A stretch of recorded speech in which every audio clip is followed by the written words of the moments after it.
Mani Padme Hum, Mani Padme Hum, Mani Padme Hum, Mani Padme Hum, Mani Padme Hum, Mani Padme Hum. Hi, and welcome to The Seeker and The Skeptic.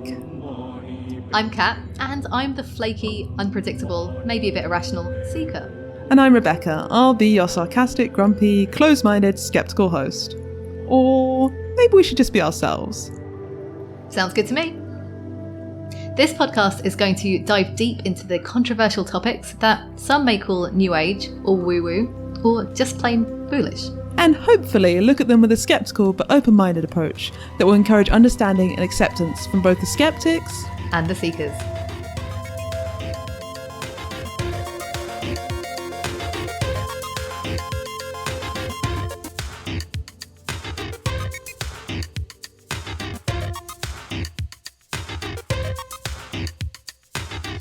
This episode, we're in the present moment and ready to talk about meditation. But from our listeners' perspective, I guess we're in the past moment. Well, whenever we are, we're mindful. Super mindful. Meditation is so popular right now, we probably don't need to explain what it is, but just in case, do you want to have a go? Oh, okay. Well, it's harder than you'd think. I guess we could say meditation is a contemplative practice. It's something you do with your brain that makes you experience things differently. Yeah, and I think because it's so popular, everyone thinks that they know what it is, and that's part of the problem. Yeah, that's exactly. It's so hard to define without resorting to cliches. It's like, like calming your mind or letting go of stress or opening yourself up to consciousness. Now you're sounding like this. So as a skeptic, meditation is one of those it's a boundary thing. It's kind of when we talked about yoga, it's the same sort of thing. Like there's nothing inherently illogical or nothing that would make a skeptic actively dislike it, but it's associated with so many things that I think a lot of skeptics are kind of hesitant to investigate it at all. Although that may be changing because, like Sam Harris is always talking about meditation. There's a few people who are not necessarily skeptics, but atheists or sort of scientists, people in the skeptical world or that skeptics might listen to who are into it.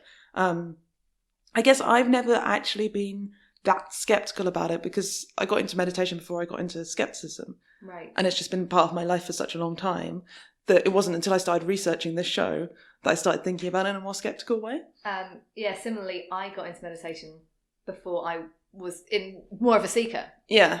So I was probably more in the skeptic camp when I started meditation, similar to you, but the reverse.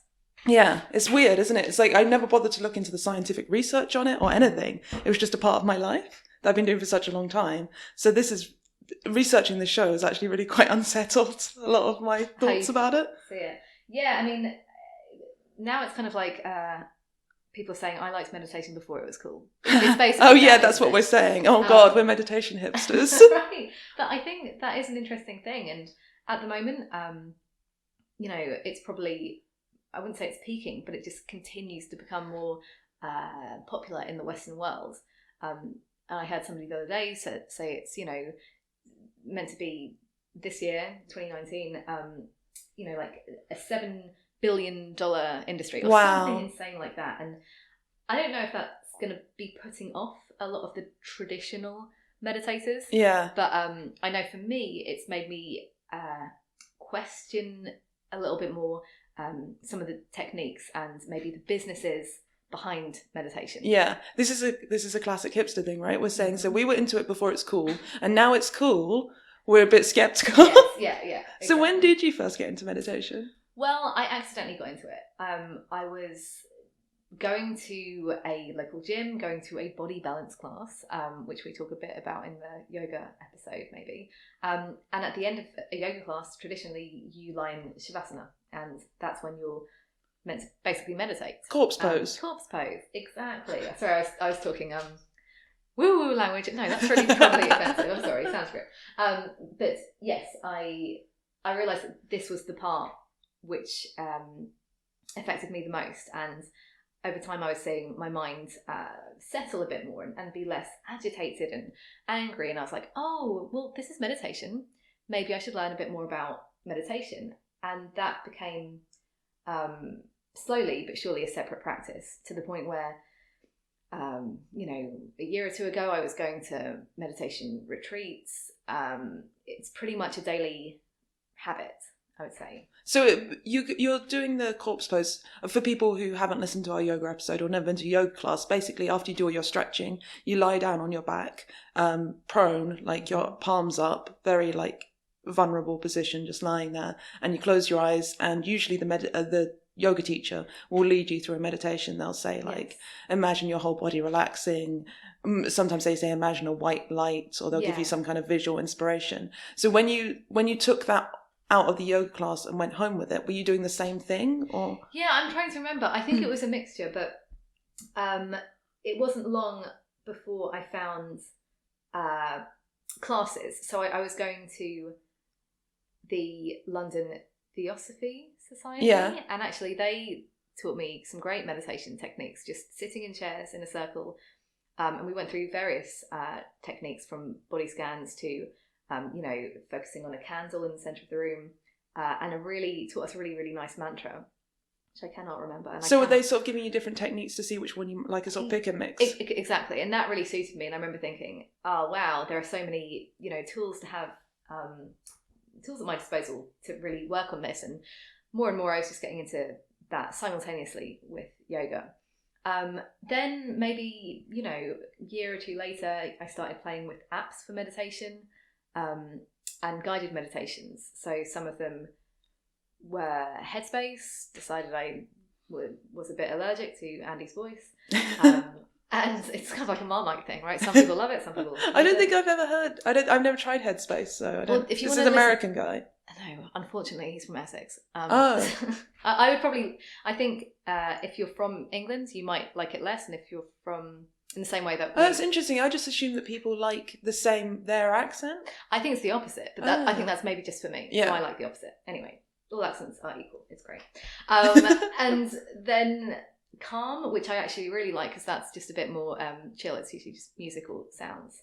But then my favourite for a long time was Insight Timer. That's what I use. It's so good. I mean, there are so many options. You can listen to teachers from all over the world. I like to listen to Tara Brach on that. I just like it. I just use the literal timer, and it just pings you after with a nice sound of a singing bowl. Yes, exactly. Yeah. You don't need your own singing bowl because it does it for you. You can also get it to ding or dong at different intervals. Yeah. And I think you told me about a kind of a meditation of doing like kind of 5 minutes, 5 minutes, and 5 minutes, and doing kind of different things for each one, which I did for not a long time, but, you know, months, I'd say. So what's the difference between you meditating at home and you going to like a retreat to meditate? Yeah, because when I'm at home, it's very difficult to meditate for longer than 10, 15 minutes. I mean, I think for a time I was maybe hitting 20, but the idea of just immersing myself in a place where I could just meditate, it's similar to like just going to classes or just short workshops. I knew that there was something different. You don't have a choice in those moments. You can't just get up and be like, just going to stop the timer. Yeah. So it's just making myself do it and then seeing what the result is. So seeing what effect is this going to have on my mind. And I had some good experiences. I went to one, 3-day silent retreat, lots of meditation, lots of sitting, lots of walking, which is my favourite, and lots of cleaning meditation. But yes, what I've learned... You can come to my house and do a cleaning meditation if you like. Exactly. But one thing I've learned is seated meditation is almost... It doesn't seem to work very well for me. I feel like I get a more steady mind from moving meditation. I also went through a phase of drawing mandalas, or, these kind of like circular geometric patterns. All of these things feel like they're doing better work on my mind than when I'm just sitting thinking about what I'm going to make for dinner. And maybe that's not a traditional meditation technique. It's not, menu planning. Maybe we make it one. And maybe that's just sort of me. I'm sure that some meditation teachers would be like, well, you're not doing it right. You just need to practice more. But I'm kind of coming down more recently on the side of, we all have different things that work. We've all got secret keys for our mind, and some are going to be more effective than others. So why not just pick the more effective ones? more recently I've been traveling, and so my routine has kind of been shaken up, and I've kind of dropped meditation, if I'm honest, like altogether for the last 2 months maybe. And I don't think I've broken my mind. Like, I don't think it's much like worse. I'm not having like it's not like what I was pre-meditation, let's say. So you haven't noticed like an increase in, it's hard because you've got so many variables, right? Yeah. You're traveling, so things are different. But you haven't noticed an increase in stress or an increase in like anything like that? Definitely not in stress or negative thoughts. What I would say is I could argue that maybe my thoughts are harder to grip, and they do feel more like slippery fish, right? So it's harder for me to focus. I'm a little bit more distracted than normal. That could be the case. But the weird thing about traveling is it kind of doesn't really matter because you're not trying to get any work done. Or I'm trying to get a bit of work done, but it's not that much. So it would be interesting to see if I bring it back in when I'm traveling. Do I notice a difference again? And kind of play with it like that. Yeah, I have friends who, because I can get a bit evangelical about meditation because it's part of my life and I feel quite passionately about it. And I've had friends who've tried it and said they haven't noticed any difference. Yeah. And I believe them when they say they've stuck with it for like a month or a couple of months and they just haven't noticed any difference. So well, if it's not making a difference in your life, there's no point in doing it, I guess. But then I guess maybe some people would say, well, maybe you can't send. I don't know. You can't which is again kind of saying, how well do we know our own minds? And other people certainly can't judge, but we don't really know our own minds to begin with. Yeah, it's really, really hard. So what about you? How did you, skeptic, get into the meditation? Well, I went to India. I think we talked about this in the yoga episode as well, because it's a similar time in my life. When I went to India, I was staying in northern India. There's lots of Tibetan monks and monasteries up there. We went to Dharmasana, which is where the Dalai Lama's government in exile is. Or no, it's not the Dalai Lama's government in exile anymore because he stepped down from that government position, which I really respect him for. I have my problems with the Dalai Lama, but I respect him that he stood down as a political leader. He's now just the religious leader. That's a complete sidebar, but anyway. So I went along to some meditation classes with some Tibetan monks there, and they taught me a really classic single-pointed meditation where you just focus on one object, one visualized object. It was a lotus flower, which is kind of typical, but I wasn't really sure what a lotus flower looked like, so it was really hard. The other thing that was strange compared to how we think of meditation, or at least how a lot of people think of meditation, is that in the Tibetan tradition, Buddhist tradition, it's like Catholic Church. It's like red and gold and incense. It's very, very busy. The Dalai Lama said once in an interview, I think, that he liked Ferrero Rocher. He just like mentioned it off the cuff.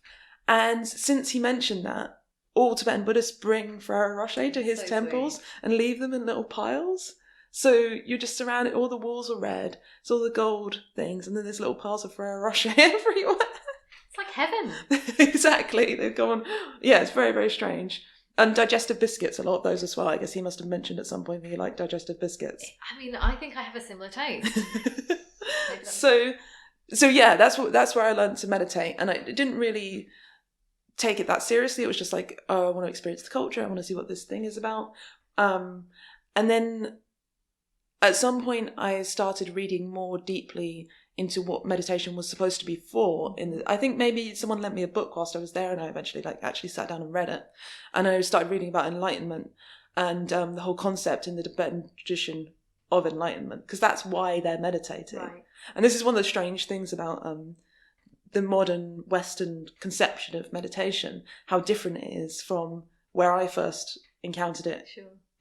Amongst these monks, because they're talking about meditation as a tool to cut the fetters, so the things that hold you to this life. And Tibetan Buddhists believe you're reincarnated again and again and again, and then eventually you reach enlightenment and you stop being reincarnated. You escape samsara. Yeah. Samsara means suffering, and it basically means existence. It means consciousness.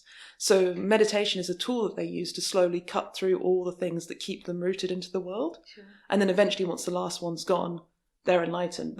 When I say fetters, I'm talking about things like, so the first three fetters are doubt about teachings, attachment to rites and rituals, and self-illusions. So if you can cut those three fetters, you're a stream entrant or a stream enterer. You've entered, which basically means you're being pulled towards, you're like in the current, in the right current towards enlightenment. The next three are sensual desire and ill will. That's 2. And then the next ones are material existence. Okay. And the last one is rebirth. Because wow, yeah. So that's what they're up to. Yeah. It's not just stress reduction. Stress reduction. Yeah. And they're very, very serious about it, obviously. And then at some point you become, so once you've cut all 10 fetters, which is the ones I've just mentioned, plus lust, conceit, restlessness, ignorance, you become an arhat or arhant. I can't remember exactly how it's pronounced, which means you have no more rebirths. Which is the situation that people like the Dalai Lama are in, beings like the Dalai Lama are in. And then they can either decide to go off and, escape samsara, or stay and teach people, which is what they say people like bodhisattvas, like the Dalai Lama, have chosen to do. So this is it's very religious. Yeah, for sure. It's a part of their religion. It's an essential part of their religion. And it's something they do ritually. And it's amazing. But... And as I said, I was learning about this stuff when I wasn't a skeptic, but I wasn't convinced, but I did think it was interesting. And then I read Stephen Batchelor. We'll put his book in the show notes, because I think this is, if you want to get into meditation and you're a skeptic or you're an atheist or a humanist or an agnostic, and that's the main word, I think Stephen Batchelor would be really useful, because he had a similar, well, not similar at all experience to me, but he went to the same place as I did, but he got really into it, took it really seriously. So he's a guy from, I don't know, somewhere in the UK, and he goes to Dharamsala and he becomes a Buddhist monk, and he's meditating every day, and he's shaving his head and he's wearing the robes. And this is I think in the 60s. So he's really into it for years and years and years. And then he starts thinking about a lot of the supernatural stuff that is being mentioned, like rebirth is the big thing that starts to, because there's no evidence for it, right? Wait, past life regression. We should do an episode on past life regression. But there's spoiler alert for that episode. There's no conclusive evidence that we have rebirth, that we live again. So it's something that he can't believe, because he's coming from a very evidence-based thing, or that's what he's coming to. And he starts asking questions, and everyone tells him to stop asking questions. And he's like, no, but the Buddha told us to ask questions. And he starts looking back at the original. Anyway, so he starts examining the whole thing. And he basically comes to this place of radical agnosticism, saying, I don't know. I don't know whether there is rebirth. I don't know. And since I don't know, I have to go with what the evidence presents. So he creates this really stripped down version of Buddhist teachings, and he's still a Buddhist. He left that monastery and went to a Zen monastery. He's had this amazing journey. You have to look him up at home. But anyway, so I read his work and I was like, oh, this seems like something that would work for me. This being comfortable with not knowing, which is something, is always a process that you're working on, but still finding value in the meditation practice, which is slowly becoming part of my life. Yeah. It's almost like he's done all the work of stripping back the questionable stuff, the religious stuff, for you. Yeah. So you can just pick it up. Yeah. There's the book Confessions of a Buddhist Atheist, which is his story. And then there is Buddhism Without Beliefs. Yes. Which is, if you want to get started on meditation and you're an agnostic or you're an atheist or whatever you are, I would recommend that as a starting point. So then I come back, I eventually settle down back in the UK, and I started going to the Triratna Buddhist Centre. Okay. It used to be called Friends of the Western Buddhist Order. Oh. I started going because I had a family member who had a serious addiction problem. And I said, meditation is, some people say it's good, and I want to start meditating in a group, so let's go along together. And we started going there. It's in the Bethnal Green Old Fire Station. Oh, nice. Beautiful building, and a lot of addicts there. A lot of people coming straight from their AA meetings to this Buddhist centre. And they taught us 2 different meditations. You're probably familiar with them. The mindfulness of breathing. Okay. Does that ring any bells? Well, sure. I mean, it's focusing on your breath. Yeah, and the way they do it is they count. Right. So you breathe in, you breathe out, you count 1. You breathe in, you breathe out, you count 2. Yeah, I've also heard ones like in 1, out 2. Different. Until you get to 10, and then you go back to 1. So you're just cycling, focusing on your breath. That's really nice. And the other one they teach is the Metta Bhavana, which is metta means love or loving kindness, and bhavana means meditation. And so that's just, it's a really interesting one. There's 5 stages. The first one, you focus on sending love and thinking positive thoughts about yourself, and then to a friend, and then to a stranger, and then to an enemy, and then to the whole world. And you sort of work through. I like to skip the enemy one. Like, just totally cheating. It is really difficult. I went to a lecture at that Buddhist center called "Everybody Hates the Metta Bhavana," which was like dealing with the common objections and problems people have. It's one of my favorites, but I remember one of our first like coffee chats talking about it and saying about the neutral person. Yeah, the neutral person is difficult. And no, but it's really funny because I think about like the person at a coffee shop, and like imagine telling somebody like, that's my neutral person. You're my neutral person. Yeah, just like a barista. Yeah. Like, you're my neutral person today. But that was kind of. I read a great graphic novel, The Now of Brown, and it referenced this this group, the Triratna Buddhist Society, and one of the characters in that novel had basically had experience with sexual abuse through that community. So I had to go and research that, obviously, and it turns out they had a massive scandal in the 70s and 80s where there were several different leaders at different centres that were pressuring young men into sexual stuff, and it's never really clear whether it was like proper sexual abuse or whether it was just, I don't know, it's all like this very grey area, and it's difficult to define consent when the people are so vulnerable, because they were, like I said, there's lots of addicts there, and they were encouraging people to come live there, and it's all got a bit weird and culty for a while. It seems like they've got their shit together now, but I wouldn't know because I was never the target. Like, it was a thing, it was young men who were exploited, so that made me feel weird about that. There's a lot of things that make you think this is a bit culty, like single sex communities. Yeah. That's a bit weird. Family life being discouraged. And the charismatic leaders, obviously. Yeah. There's a few like warning bells for culty type stuff. And then my most recent sort of thing with meditation was doing a cognitive behavioural therapy and mindfulness course. Again, at that same centre, at the Triratna one, but the one in Brighton, because they have them all over the world. I don't know, maybe all over the UK anyway.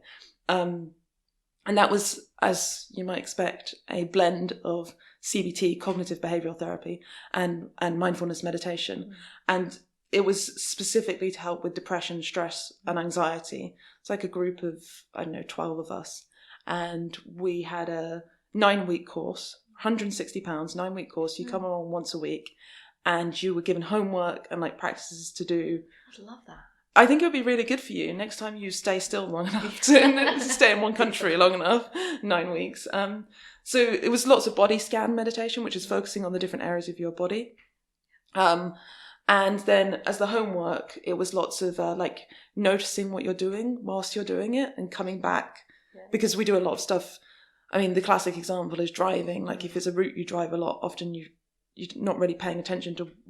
I'm admitting bad driving skills, but you're not paying attention. It's just on automatic pilot, or brushing your teeth, and then suddenly you finish brushing your teeth, or suddenly you've arrived at work or whatever, and you haven't really been conscious. So the homework was all about coming back and being conscious in those everyday moments.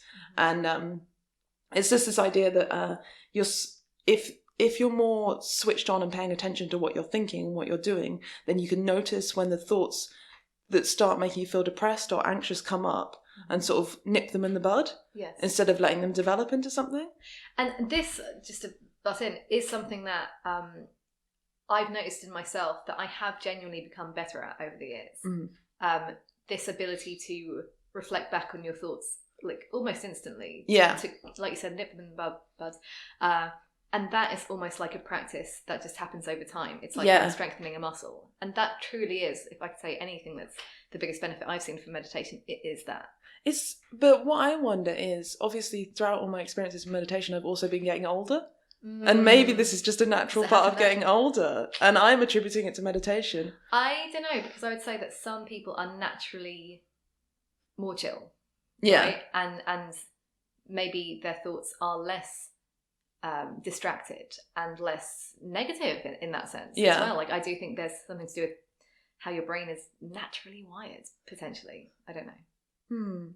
Anyways, my practice now is every morning I get up and I do 20 minutes. I do the first 10 minutes counting, the classic breathing in, breathing out, count 1. And then the second 10 minutes after the first, because as Kat said, the insight timer is great, you can set it to bong. I focus on a mantra. And I have a couple of mantras that I've made up for myself. One is just breathe. So as I breathe in, I think just. And as I breathe out, I think breathe. Another one is I'm here. As I breathe in and I think I'm. As I breathe out, I think here. So depending on what my mood, I'll choose one of those mantras. I have a new one focused on some revelations I had whilst I was on ayahuasca. But you have to go back and listen to our last episode to find out more about that. But let's just say sometimes I stare into the bowl. It's a beautiful thing. So, as I said, there are loads of different types of meditation. Yes. Crazy man. And yeah, I'm not really sure how to categorize these, just because there are so many approaches. I was thinking we could divide them up into with seed or without seed. So a seed being something you focus on. So you mentioned the bowl, and the lotus flower. Lotus. I was going to call it a lily. So that would be a seed. Without seed would be more just like sitting, having a thought come along. And would your breath be a seed if you were focusing on your breath? So there are different approaches. In some traditions, but the way I'm seeing it is that yes, it would be a seed. Okay. Anything that you focus on is a seed. But I'm going to go, to make it simple, just for the spiritual background of these practices. So let's say that the first category is the Buddhist meditation techniques, and these are things like Zen or Zazen, and this basically means seated meditation, and this comes from, well, at least that's what it means in Japanese, and it can be traced back to the Indian monk Bodhidharma in the 6th century CE. And the most popular forms in the West come from Dogen Zenji in between the years of 1200 and 1253. And he was the founder of this Soto Zen movement in Japan. So have you come across Zen meditation? I've read one book on Zen meditation. Actually, interestingly, Stephen Batchelor's wife, Martine, is a Zen nun. Was a Zen nun. In fact, they met at a monastery in Japan. I'm just going to tell you the story of these people's lives. They met at a monastery in Japan and fell in love, and they both left. They both stopped being monk and nun because they're in love, which is super cute. But yeah, she's written an amazing book about Zen meditation, but I read it a long time ago. But I got the impression it was quite hardcore. It's hardcore in the sense that you aren't given many hooks. It's really just very simple, seated. It's either just the breath focus, or just sitting. So don't they sometimes stare at a blank wall? Possibly, and sometimes I think they draw circles, which I've done a bit of before. These yes, circles. Oh my god, I just can't remember the name. Yeah, I know exactly what you mean. I can see it in my mind's eye. That's interesting. It's not Shodo. Maybe I'm just saying a word. Drawing circles works. You like that as well from the ayahuasca experience. Vipassana meditation also can fit into this category. So Vipassana is a Pali word which means insight or clear seeing. And again, it's a traditional Buddhist practice dating back to the 6th century CE. I think a lot of things... BC. So a lot of things were happening. Is that the time of the Buddha? Around that time? I don't know. I don't know exactly when the Buddha was supposed to be. I thought he was about 2,000 or 3,000 BCE, but please tell us. Yeah, I have absolutely no idea. When was Mr. Buddha born? Gautama. So this is, you usually start by focusing on your breath, and then you let your awareness expand out. And you might be noticing different physical sensations or sounds. I actually really love, I've more recently been playing with sound meditation, so just listening, and it's really... we did some amazing. Of that in the mindfulness CBT thing, where listening without judgment. Yeah. So the center, the Brighton Triratna Buddhist Center is in the middle of town, so you hear cars and stuff coming past, and instead of being oh, that's such an annoying car, you just hear the noise, and slowly it loses its association and just becomes noise. Yes. And in a way, and then there was a guy walking along, I think he was calling for his dog, and he was like, Georgie, where are you? And everyone in my meditation class just started laughing. Oh, that's nice. It was really, really nice moment. But I guess if we'd been deep into the just experiencing a sound, we wouldn't have even registered. And so the aim with this is to understand that everything we observe is, pervaded by these three marks of existence. One being impermanence, one being insatisfactoriness, or dukkha, and one being the emptiness of self. And if we can kind of realise that and understand that, we are rewarded by equanimity, peace, and inner freedom. This sounds like a slightly less intense version of what I was talking about with the Tibetan Buddhism. Exactly. Like, once you realise things aren't real, everything gets a bit... It's liberation. Yeah. Mm-hmm. And then mindfulness meditation. So this is basically Vipassana, but the non-spiritual version. And this is where we get John Kabat-Zinn. I've heard that name, yeah. And he was the kind of MBSR, the mindfulness-based stress reduction program founder. He developed that in 1979. And he took a lot from CBT, right? Yeah, and I guess this more traditional technique, similar to your guy Stephen Batchelor, is kind of stripping away the stuff that we can't really breathe. Yeah. And then we just touched on metta, or loving kindness meditation. Just metta, just meaning kindness, benevolence, goodwill. I actually had a bit of confusion about metta when I first started doing it, because I got the impression that it meant empathy.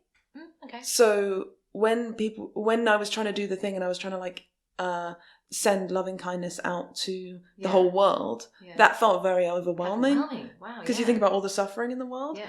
And it's really, I spoke to a Buddhist teacher about it, and they were like, no, you misunderstand.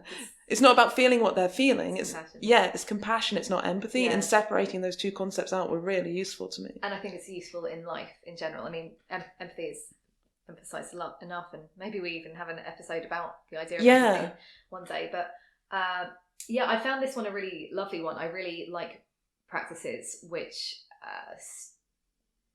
are emphasising, or at least enhancing, your capacity to love, because love feels good like that, especially when it's a very generic just a general good feeling. And one of my mantras, you mentioned the mantras, I think mine was maybe I think I got it from Ramdas, but it was this idea like I am love, or like it's just like that really simple hippie sounding, but it feels really good. And you could be walking down the street with I'm love, or like I'm loved, and both of those just feel very nice. It does seem quite plausible as well that if you sit down quietly for half an hour every day and focus on feeling compassion, then you will somehow, this is very unscientific, but I'm sure you'll understand what I mean, you can strengthen those connections in your brain or something. That seems like a possible thing that could be very real. 100%. And I think CBT is kind of based a lot on that idea that we can change our brains. Okay, so then another category would be the Hindu meditation techniques. So this is where we've got the mantra meditation, and a mantra being a syllable or a word, usually without any particular meaning, but sometimes with a meaning, right? And some Westerners also really enjoy the words that come from this tradition, because they aren't directly attached to a meaning we already have. Yeah. Have the classic Om Mani Padme Hum, Om Mani Padme Hum. Like that, I heard that all the time in Tibetan. I think if I was Tibetan and that meant something to me, it would have worked less well, because I would have been trying to decode the language. But to me, it was just a pretty sound. Exactly. Yeah. And there are some other popular ones, like just Om, of course, the classic, or Soham. Haven't heard that one. Om Namah Shivaya. I'm definitely not saying these right. I'm not very familiar with this stuff, but you might practice these for a certain period of time, or for a set number of repetitions. So traditional numbers being 108, the good old 108, or 1008. Whoa. Just these kind of these are spiritual numbers. Okay. By the way. I'll take your word for it. And in some cases you might use beads, or mala beads, for kind of keeping count. Oh, that's interesting, because I always thought the Tibetan I'm sorry, that's my reference point, so I'm always going to talk about the Tibetan version. But the prayer beads that they use, they reminded me a lot of the rosary. 100%. Is what they're doing in the rosary the same thing? Yeah. You're saying whatever it is, 10 Hail Marys and 1 something glory to be.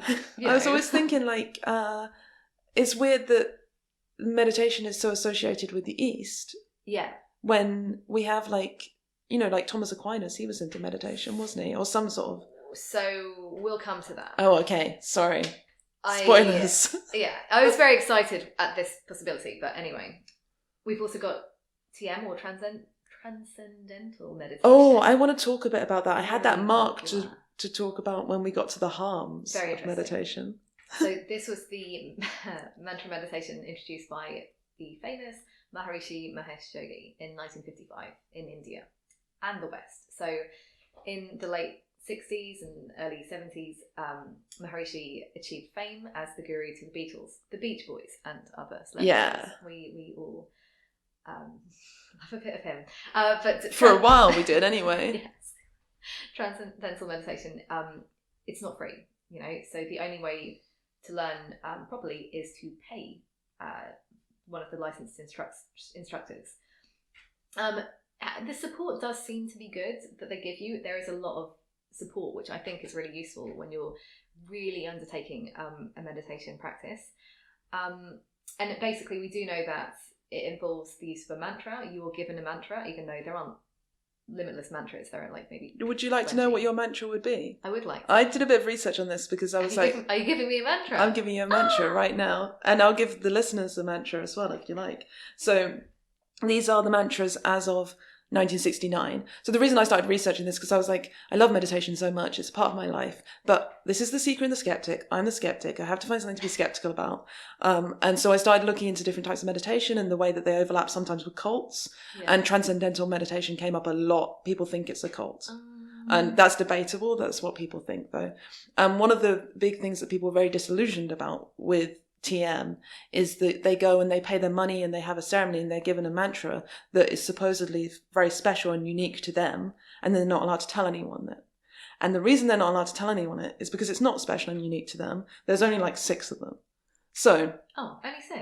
You are between the ages of 30 and 45. Right. And you are a woman. And so your mantra is Shrim. I don't like it. I want another. Bad luck, that's all you got. And I just paid all my money to get that. Yeah, so Shrim is your mantra. If you were male, it would be Shring. Okay. Any of our listeners between the age of 15 and 30. If you're female, your mantra is Aim. And if you're male, Aing, with a G on the end. And if you're 46 years plus and female, it's Shiama. And if you're male and 46 plus, it's Shiam. Okay. Those are the mantras as of 1969. They may have changed. And you're meant to be practicing this for 15 to 20 minutes twice a day. Your eyes are closed. And I think these are all Hindu deities, as far as I know. Yeah, maybe. But these were revealed by teachers who basically got grumpy with the whole thing, being dissatisfied, and they put them out on the internet. What I will say is, when I was looking into the prices of this, it is based on income, which is nice. Right. I think it's changed throughout the years of the practice, so you get differing reports about how much it is, but it does seem like they are, but it has to be a lot, because I think part of it is that you value it. Yeah. So if you're poor, then it will be a lot to you, and if you're rich, it will also be a lot, so it's going to vary in how much they ask for. I mean, this is true. The weird thing is, so the Maharishi himself, there was some kind of, I mean, who knows what happens, but there was some accusations about sexual misconduct around him as well. In fact, the Beatles wrote a song.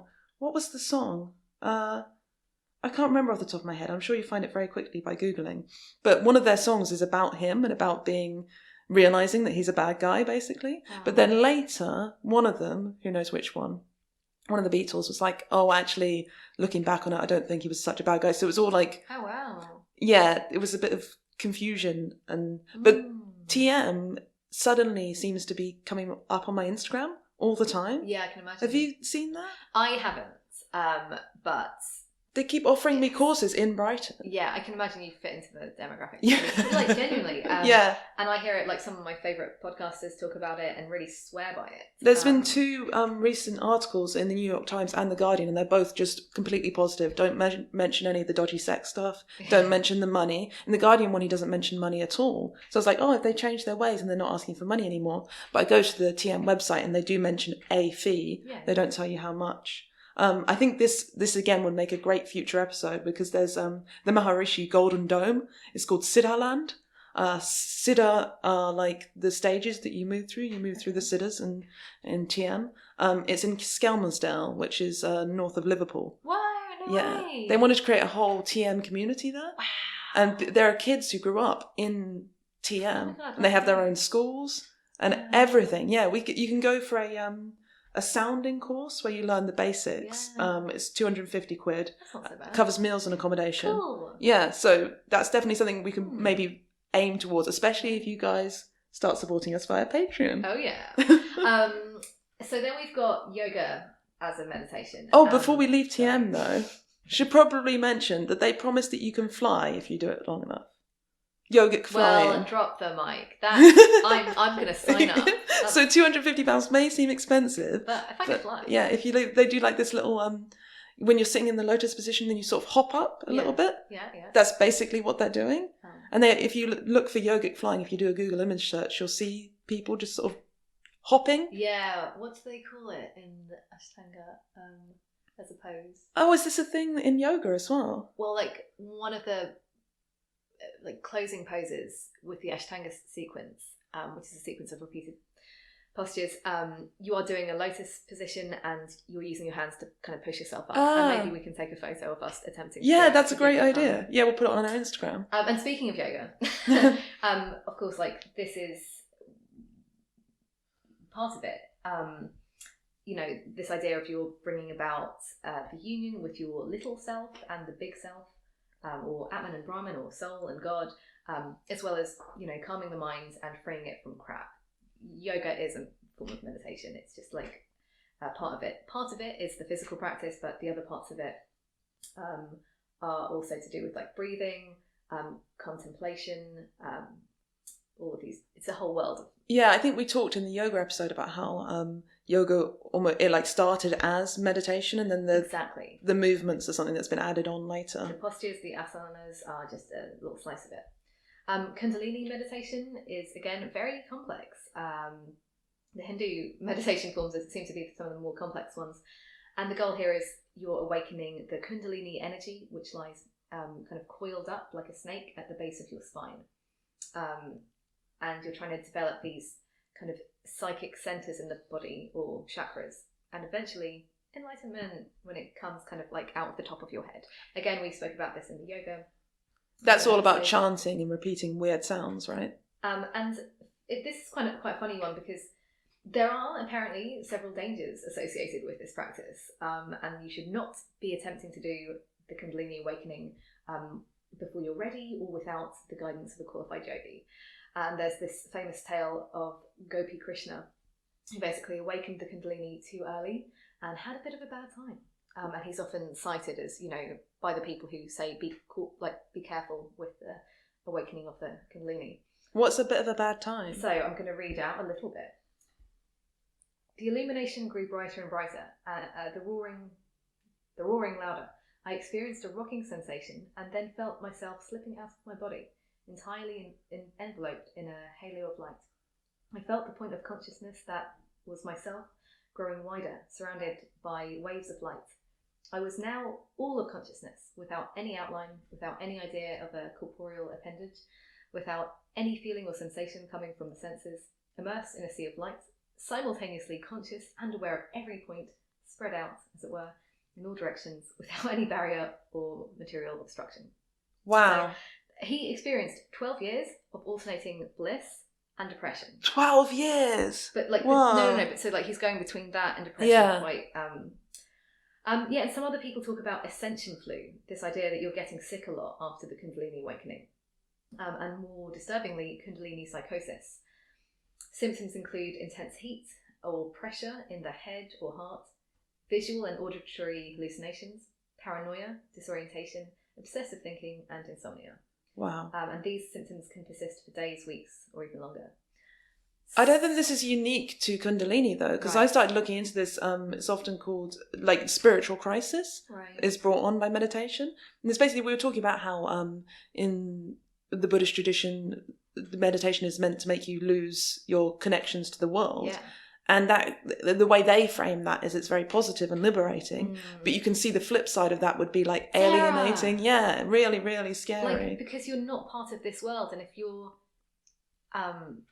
and that could be scary. Like, it doesn't mean that the fear of that wouldn't go away. Like, the fear of that would still probably maybe be in your body. Yeah. And how is your mind going to handle it? I mean, the idea is that your mind isn't really yours. Yeah. Do you know what I mean? In the traditions that think of it this way, they have sort of accounts of and instructions for dealing with these things. They often called dark nights. I think that's a term borrowed from Christianity. Dark night of the soul. Yeah. So all the stuff you're talking about, depression, negative visions, emptiness, psychotic break, basically. There's a woman, Dr. Willoughby, Britain, she's running something called the Dark Night Project, where she collects accounts of people who've been through this. And she also has like a meditation center set up. It's like a meditation center, but it's not, for people who have been damaged by meditation to come and heal, basically. And so there's two sort of theories about why this happens, why people go weird from too much meditation. One is the amplification hypothesis, which is you're already fucked up, and the meditation uncovers it or exaggerates it and makes you more aware of it. Maybe. Yeah, exactly. So that's something maybe to think about for anyone thinking about getting into meditation. If you do have a problem with depression, something like that, be careful. And the other theory is the rattling hypothesis, which is that meditation unsettles your sense of self. Yeah. And that can be really good, and you can feel liberated and become a bodhisattva, or it can be really bad and basically, make you have a psychotic break. And this is one of the things that's really strange about the way that we treat meditation now, because the people who teach meditation are not mental health professionals. No. And they're saying it's good for everyone, and everyone should be doing it, and everyone should be doing it more than they are. Yeah, there's a group who are really passionate about this, who are trying to get people educated about the potential harms of meditation. I'll put a link in the show notes to their instructions, but they basically run through what you should watch out for, the warning signs, all the things that you should be careful about. That's the dark night in the Buddhist tradition is called falling into the pit of the void, which describes it really well. There's a guy, Shinzen Young, who writes about it a bit. He says it entails an authentic and irreversible insight into emptiness capitalized, and no self, also capitalized. What makes it problematic is the person interprets it as a bad trip. Instead of being empowering and fulfilling, the way Buddhist literature claims it will be, it turns into the opposite. In a sense, it's enlightenment's evil twin. Wow. Yes. It's like you don't know what you're going to get when you go down this path. So, that's what meditatinginsafety.org is where you want to go to get some more information about those sort of things. But sorry to interrupt in the middle of your... really helpful. I've also heard people connect like a midlife crisis between the ages of maybe 38 and 43, let's say, with Kundalini awakening. Is that because of the Saturn return? It's actually because of the Uranus opposition. How did you guess? You're becoming more sceptical now. I'm going more wrong. So we have more and more conversations. Oh, it's really funny. I'm literally reading a book about the Uranus opposition, which happens between those ages, and that it's also associated. But what I liked about that is a kind of a positive way of spinning what happens to us at, let's say, midlife, and that maybe that's a good time to kind of work on this Kundalini stuff. Yeah, I mean, you're right. Like, midlife is a time of change. Yeah, and you have to sort of figure stuff out in your life. Yeah. But like, maybe it's a time when people are like, oh, do I want to have a family? Do I not? Am I happy with the partner that I've chosen? And they might find a spiritual answer to that stuff. Yeah. Anyway, then we've got Chinese meditation techniques, and the Taoist meditations. Is it Taoist or Taoist? Sorry, I made that mistake. Yeah, Taoist. Okay. They have a lot in common with the Buddhist and Hindu forms. So we've got things like emptiness meditation or Zwowang. Zwowang? I don't know how to say it. It's spelled Z-U-O Wang. It's okay. We have friends on the internet who help us out with Please pronunciation. do. So I'm tweet sorry, us, guys. please. You know who you are. So basically here you sit quietly and you empty yourself of mental images, thoughts, feelings, and so on, in order to forget about everything, in order to experience inner quiet and emptiness. There are also breathing and visualization techniques, and a lot of this is involving the chi, or the life force. And then we've got... so when chi is like... life force, it's like a... Is it like prana? That's another thing that I never was really sure what it was. You know, it's the thing that animates. I talk about this a lot, as if it's a real thing. But I do think it's a real thing. I think it's the thing that, like, animates us. I don't understand what you mean by animates. It's the thing that brings us to life. And then we could play a bit of Evanescence. Isn't that like what brings us to life is like chemical reactions in our bodies? Or chi. Wait a minute. Which one is it? Is it chi or biology that we have evidence for? I can't remember. I mean, both are true. So then we've got qigong, which basically means life energy cultivation. And this is quite a body and mind exercise. Is that like Tai Chi? Quite. But I'm sure if you were into qigong, you'd be like, no, nothing like that. But it's really beautiful. I had a friend who used to just bust some moves out at parties, and it's really great for, you know, general health, meditation. It's kind of like, it's definitely a martial arts training. And it typically involves slow body movement, a focus on sort of your inner self, and regulated breathing. We did in the mindfulness-based CBT thing. We did some. I think it might have been qigong or it might have been tai chi. I don't know, but she led us through some, and I was so surprised at how much I enjoyed it. It's amazing. I've seen people doing it and thinking it looks a bit weird, but once you're actually just moving your arms very, very slowly, you feel very peaceful and like grounded and stable. And there's a lot of focus on the area 2 inches below your belly button, and that's where your chi lives. And I think they call it, is that the dantian? It's also where one of the chakras are. That's where your chi lives. Yeah, obviously. Where do you think it lives? I don't think it lives anywhere. Anyway, but actually focusing on that place, it's also really, I mean, I've tried this, but when looking up home remedies for period of pain, seeing a woman tell you about different points that you can kind of, like acupressure points. Yeah. And that one, the area 2 inches below your belly button, works a charm. So there you go. And then we've got, actually I'm going to skip to Sufi meditation techniques. Oh, I love Sufis. Very cool, right? That's one of my top favourite religions to read about. I can imagine. I don't know much about this, but I want to learn more, because it's the esoteric path associated with within Islam, where the goal is to purify oneself and achieve mystical union with God or Allah. And they've got lots of interesting techniques: gazing, walking, whirling. Everyone likes to whirl. Is that the whirling dervishes? Are they Sufis? When they wear those big long robes and then they turn around and it looks so beautiful, and you see them being filmed from above. And I think that's a Sufi thing. This is, like, the reason I got into the reason I'm interested in Sufism is through Rumi. Yeah. And like that kind of is like kind of like almost bacchanal, like that he's into drinking and he's into loving and he's into sex and he's just doing everything, and it's like. And have you ever read it's called Omar Khayyam or something like that? I might be saying it wrong, but it's this incredible poem. But it's like, let's just all have a drink. Anyway, I'm going to try and find you that because I need to read it. So there are also more sedate practices like use of mantras like zikir, spelled Zikr. Not really sure how to say that. Jikir, spelled Jikr. And dikir. Of course. Sorry. So, and then we've got heartbeat meditation, which I really like the sound of. Oh, I like the idea, but I can never hear my heartbeat. Or do you just have to sort of imagine it? Or maybe you'd put your hand on your heart and be like... I'm not sure I can even feel it. Maybe I don't have one. This makes sense. Well, your pulse. That's hard to find for me really, as well. Hard to find. I'm not really sure about that one. So, Christian meditation. Right, so the word meditation has developed a bit of a bad reputation in some Christian circles, but I actually do see it as quite compatible. The goal, though, is different to the Eastern traditions. Traditionally, Christians aren't interested in enlightenment, but they're more interested in contemplation and what I perceive as worship of the divine. So that's actually quite similar to the Sufis then, right? Right, and it's also similar to Bhakti yoga Ah. and Jnana yoga, which is intellect.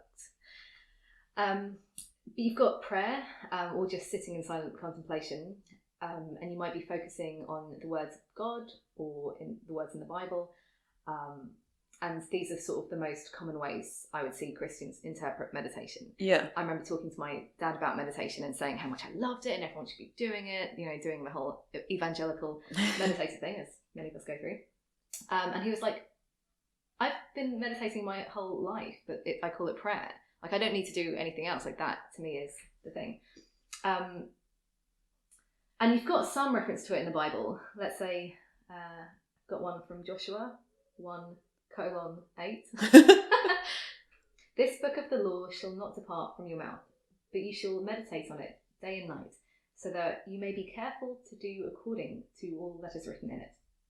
For then you will make your way prosperous, and then you will have good success. So also, it almost sounds like, a self-help guru saying, just read this book over and over again, have a think about it, and, that's your way to success and prosperity. But I couldn't, when I tried to Google Thomas Aquinas and meditation, I couldn't find anything. Oh no, I just heard a rumour that he was into it. I don't even know where I heard that rumour. On the meditation grapevine. But yeah, it is really interesting, and I'm also interested in, I love rosaries. I think they're beautiful, and I think they're really, just like malas, and here's another idea, which I kind of got from Carl Jung, which is this idea that if you're a Westerner and your tradition is more in Christianity, then you may connect more with the words in the Bible than you might do in the Eastern stuff. So Carl Jung kind of recommended, if you're from the West, stick in many ways to the West. Look at what the East are doing, but really we're going to connect more with the characters in Western mythology, religion, and for this reason I quite like the imagery behind Christianity. I like the rosary. I think it's a beautiful thing. Yeah. I like the cross. I think these things are sort of inherent in my little inner world. Because you saw them when you were a child, and Exactly. they've got that significance to you. Yeah, that's actually what the Dalai Lama said, something very similar.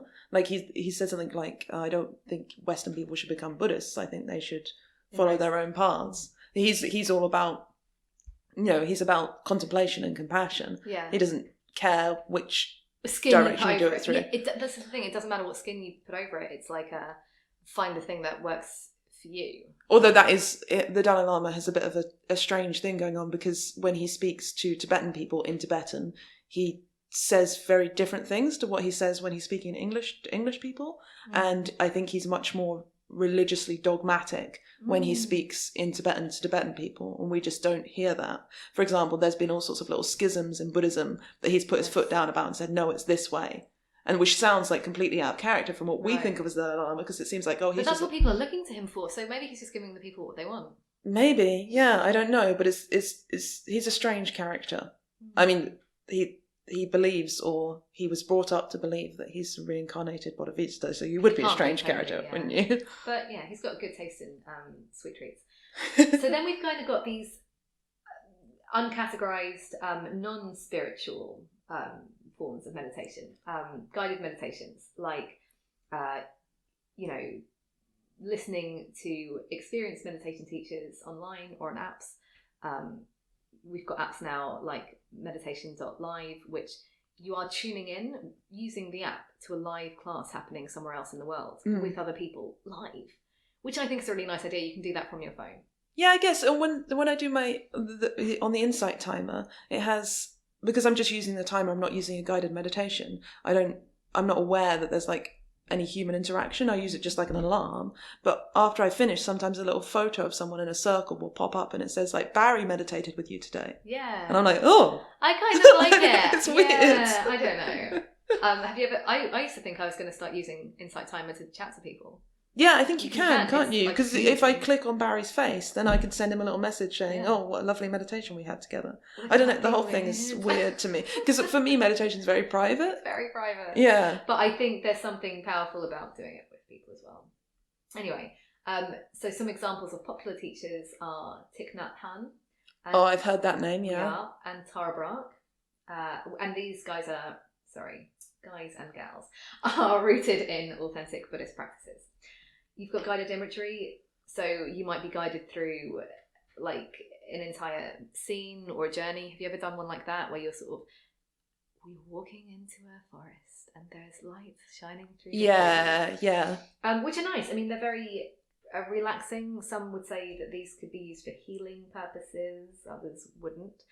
And you've got body scans, and this is basically to help you achieve relaxation in your whole body. You might start from the feet or the head. That's what Vipassana is all about, right? I wouldn't say that it's all about that. Isn't that the technique that they teach you? It might be one of them, but at some point with Vipassana, you kind of drop all of that stuff. Ah, okay. And then affirmations, so kind of like mantras, but they might be like empowering. Good old Louise Hay had whole books about these different affirmations you can say to heal parts of your body.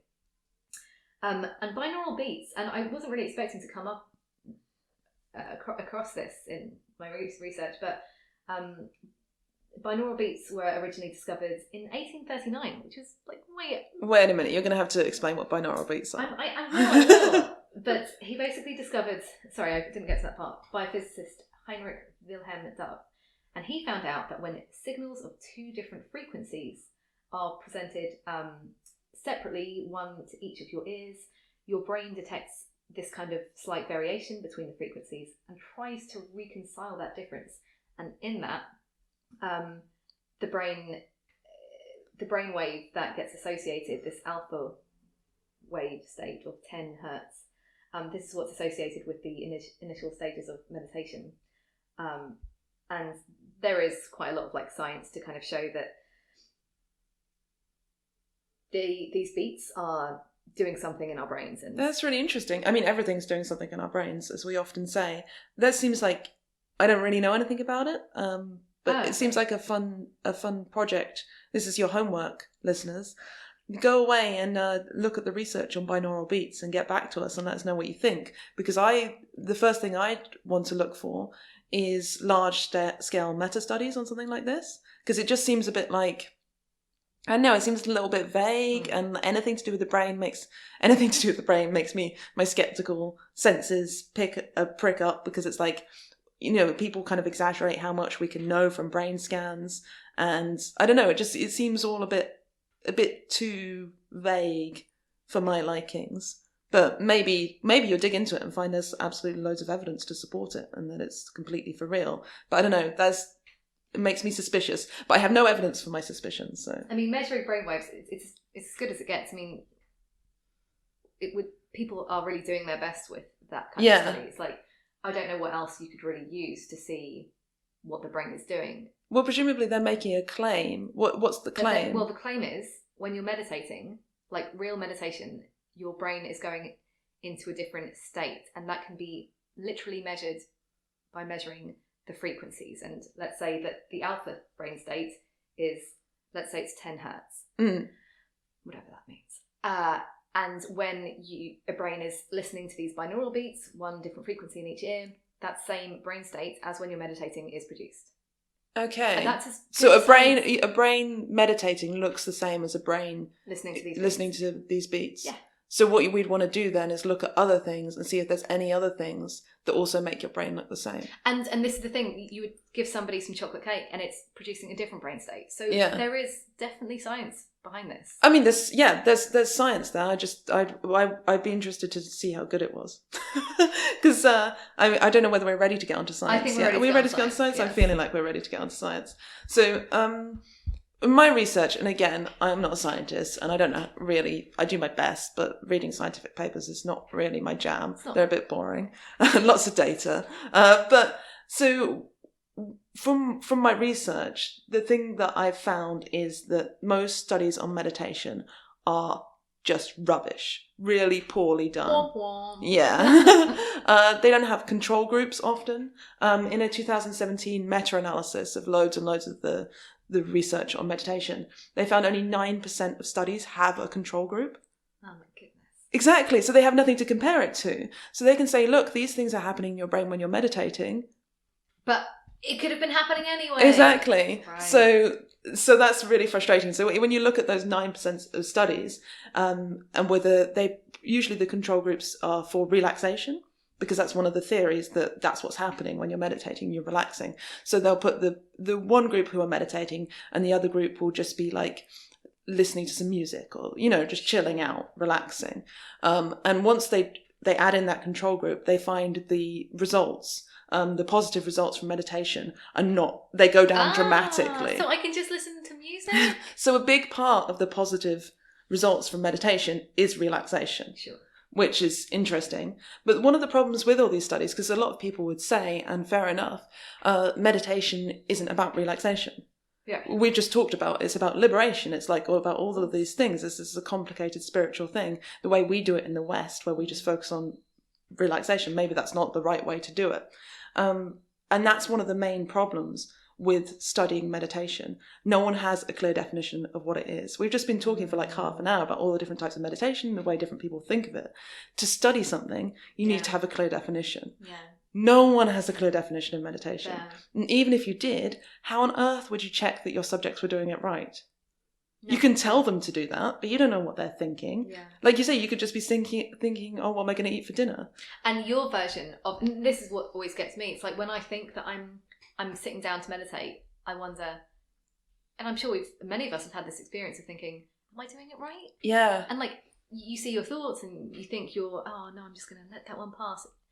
Does what I mean by that mean the same thing as you? Yeah. What you're saying? So for a scientific study, obviously you need to have a clear definition of what you're studying, and then you need to make sure that that's what's actually happening in the groups that you're studying. Yeah. Neither of those things can be achieved with meditation. So it's insanely hard to study. Yeah. Also, there are so many people throwing out different potential benefits from meditation. Everything is being claimed. I've saw improves cognitive function, preserves telomeres, which are the things that get shorter as we get older and are supposed to cause our death. In theory, if you can make your telomeres, which are like, I'm going to get this wrong, but let's just imagine they're like little cells in your body. And they look kind of like, if you imagine them looking like DNA or something, they're like these little things, and they get shorter and shorter as you get older. And then eventually they break and then you die. Yeah. So some people say that meditation preserves or even lengthens telomeres and can make you live longer. Helps addiction is a big claim, which we saw at the Buddhist Center. Lots of people believe that and seem to be having good results from it. Helps with weight gain, slows weight gain, helps attention, like makes you able to concentrate on things for longer, helps with your sleep, and possibly the worst on the list as far as I'm concerned, some people claim that transcendental meditation cures AIDS. Oh my! Yeah, wow. That's another problem that I have when I started looking to TM. The claims that they make for it are horrific. I mean, they're horrific as a skeptic looking at it and thinking there might be someone who believes this and stops taking their antiretroviral drugs. Instead goes, we had a guy a little while ago who I spoke to who was talking about his friend who was HIV positive and had given up antiretroviral drugs in favour of homeopathy and was having lots of success with that. I was like, that's so sad. So sad. So people are making very dangerous health claims about meditation, and people have tried to test whether these things work, and as you would expect, the results are incredibly mixed. Obviously, no one's proved that transcendental meditation cures AIDS, apart from some dodgy doctors who are involved in the transcend meditational group. Sure. I won't say cult, but they've produced lots and lots of studies. The TM people have done lots and lots of studies, all of them really poorly controlled, all of them proving in inverted commas bizarre things. They're selling a product, right? And I'm sure then I'm not saying that they're lying. There's a lot of motivated reasoning going on there. Let's say, like, if you really believe in this thing, you really believe in the Maharishi. There's this whole thing. So basically, the science is a mess. Yeah. around meditation. And I think this annoys me because I think there's a lot of people writing very sciencey books about meditation, and you could read one of those, and I have read them, and because I am a meditator and I found it helpful, I think I found it helpful in my life, I was just like, oh brilliant, there's scientific backing for everything that I wanted to believe in the first place.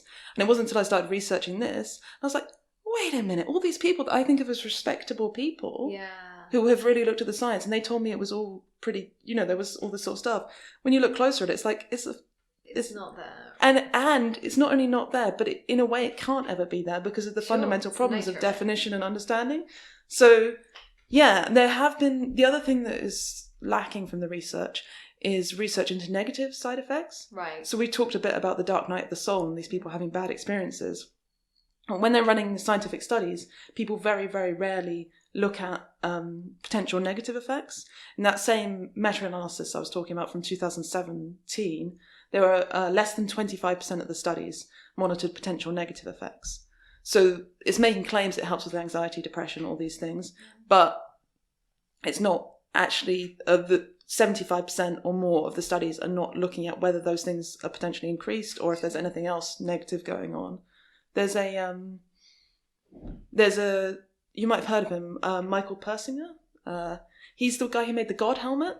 Okay. This is a fascinating thing. It's like, it's a thing that you put on your head and it electrifies your brain. Again, check the science. This is not true, but for the sake of the story, it's a helmet you put on that interacts with your brain and makes you think you've seen God, basically. Wow, how fun. Yeah. I know. I'd love to do it.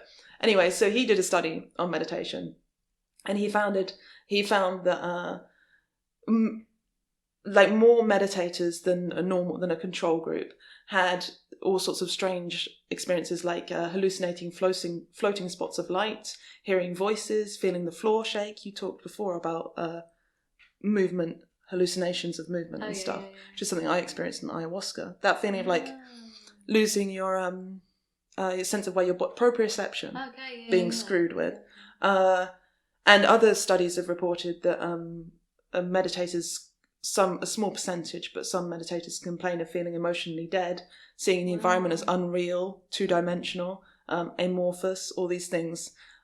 So Persinger says something along the lines of, well, those results aren't surprising, it's affecting your brain. If it's as powerful as everyone says, then there's potential negative side effects. He points to the fact that he thinks that meditation reduces blood flow to the parietal lobe, whatever that means. But that would have potential positive and potential negative. Good Lord. Yeah, so there's a lot of stuff going on, but it's all too messy and confusing and hasn't been studied enough to really draw any conclusions, which is very frustrating. We know, relaxation has benefits, obviously. Yeah. We know CBT has benefits, which is about basically stepping back from your thoughts, assessing whether they're sensible, and then dismissing them or accepting them based on that. And that's a big part of a lot of meditation practices. And the question that's still sort of open for debate is, does meditation have any benefits beyond those things? Is there something special that meditation's bringing to the table? Or is it just about thought training and relaxation, both of which we know there is evidence that they're good? And if you put them together in meditation, then, well, that's lovely. But yeah, the question is meditation uniquely special on doing something?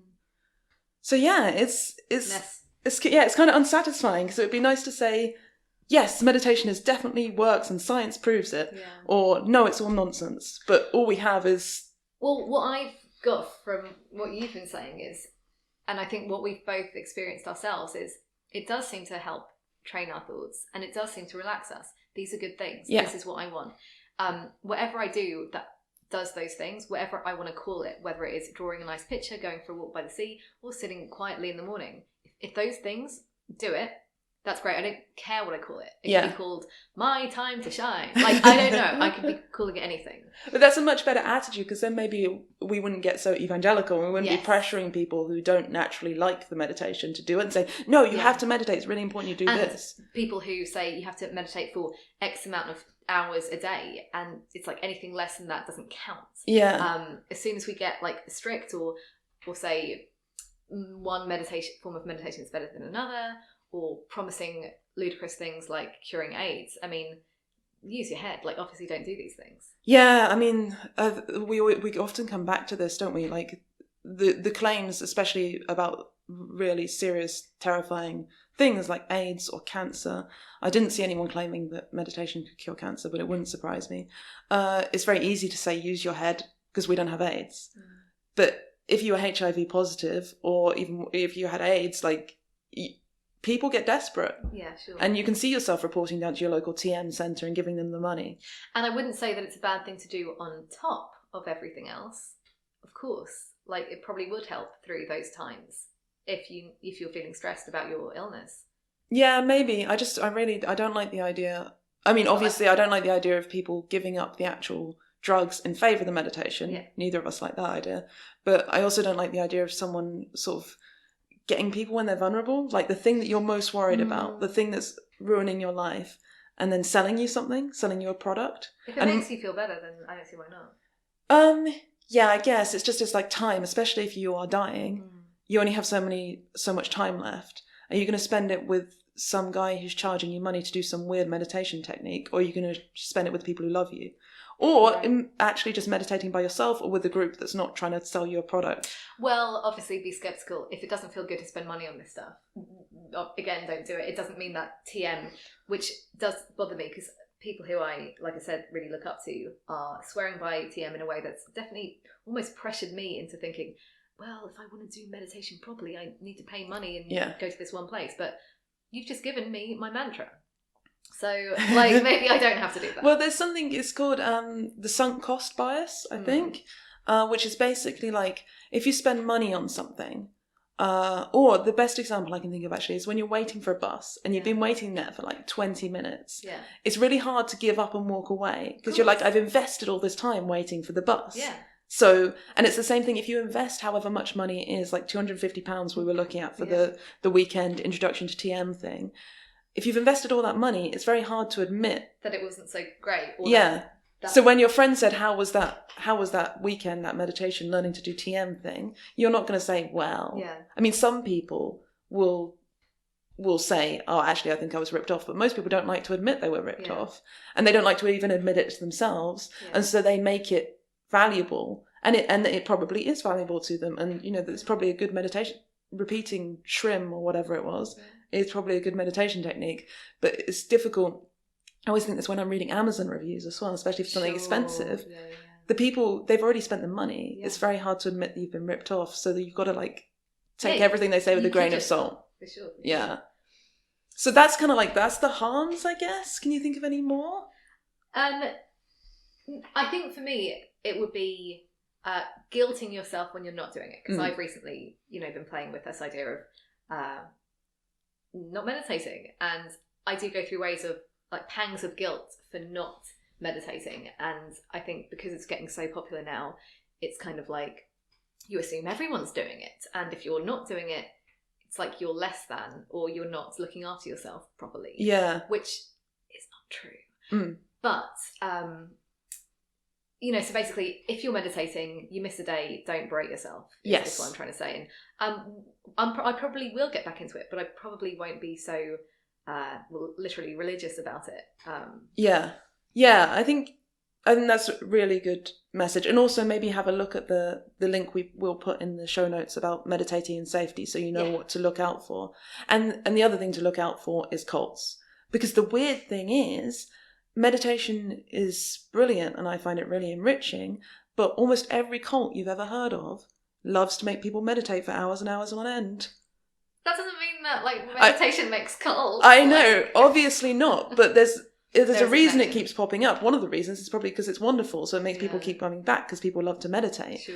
But another reason that some of the people who are very concerned and studying cults point to is that if you can get people to just spend hours and hours every day meditating, it sort of deadens them. Maybe. Like makes them go a bit blank and makes them more easy to manipulate. Wow. And there's a lot of pressure, this is a cult thing, not a meditation thing, to not trust your intellectual mind. Right. And instead just... Yeah, and I've definitely heard, you've got those famous 10-day Vipassana retreats. I can't remember his name, Goenka? Yeah. He runs them. What's it called? There's a name of a centre. Sorry, we'll put it in the show notes. But these are free to go to. You just pay a bit of money maybe at the end as a donation. But let's say people want to leave, or you don't enjoy your first day of meditating for 8 hours in silence. They're not... It sounds like they aren't super supportive. So you get a chance to talk to somebody, about, your thoughts, any troubles that could come up. And the answer is usually, okay, well, that's great that you've noticed that. Now go and meditate on it. And this kind of thing is worrying, because I do think when you're seriously meditating, spending like multiple hours a day on this stuff, you could break your brain. Yeah. And to not have full support on that sounds dangerous. Yeah. There's one to watch out for. Although I think generally, taking other people's recommendations who seem like sensible people, if you want to go on a multiple day retreat, look into it, read around, make sure, and no matter how much you might be told, to deaden your intellectual mind and just focus on the process. If you feel those warning bells, if you see something listed in, that really concerns you, then... But the other thing is just to be familiar with these groups. So like TM is an example that have a reputation as being a bit dodgy. And the other one that's up and coming is Maum meditation, MAUM. Because people have started calling them a cult, they've become a bit clever. They avoid using the word Maum. They're just meditation method, or meditation North America, or Arlington meditation, or subtraction meditation. It's basically a group that encourages you, same as I was talking about with the Tibetan Buddhist thing, of losing connections to the fake world, and just becoming more and more invested and connected to the world of Maum meditation. Right. And you work through levels.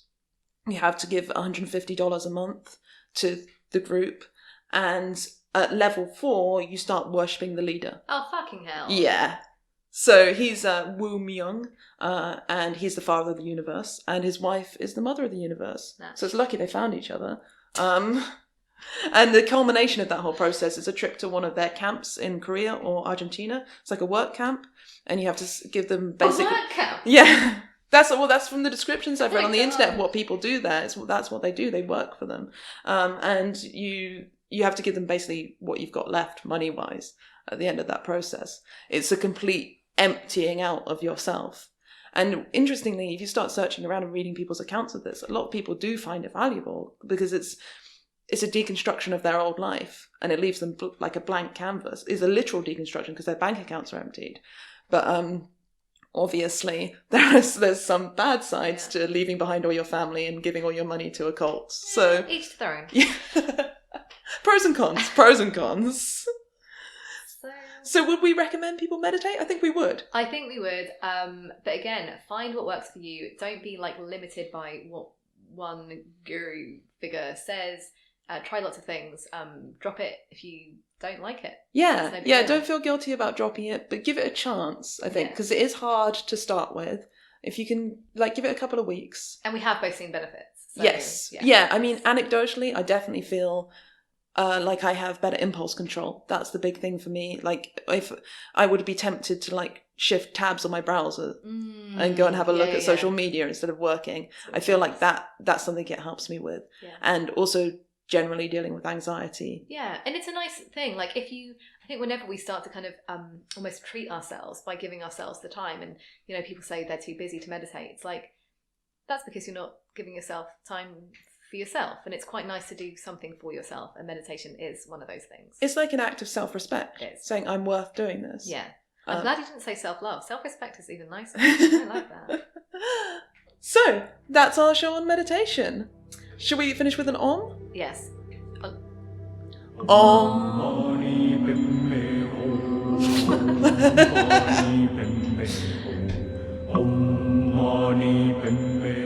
Well, we hope you enjoyed this episode. Let us know with a tweet or an email. We'd really love to hear about your experiences. Yes, please tell us what we got wrong. You can email us at hello@seekerandskeptic.com and follow us on Twitter and Instagram @seekerskeptic. You'll find the show notes for this and every episode at seekerandskeptic.com. And if you're interested, you can find my skeptically themed comics at RebeccaOnPaper.com or follow me on Twitter @RebeccaOnPaper. And I'm at yoga_astrology on Twitter. And you can find me exploring the intersection of yoga and astrology at yogaandastrology.com. If you liked what you heard and fancy supporting the show and spreading the word, we'd really appreciate a rating and review in the Apple Podcast Store or wherever you're listening. Or just tell somebody you know about the show. Thanks for listening.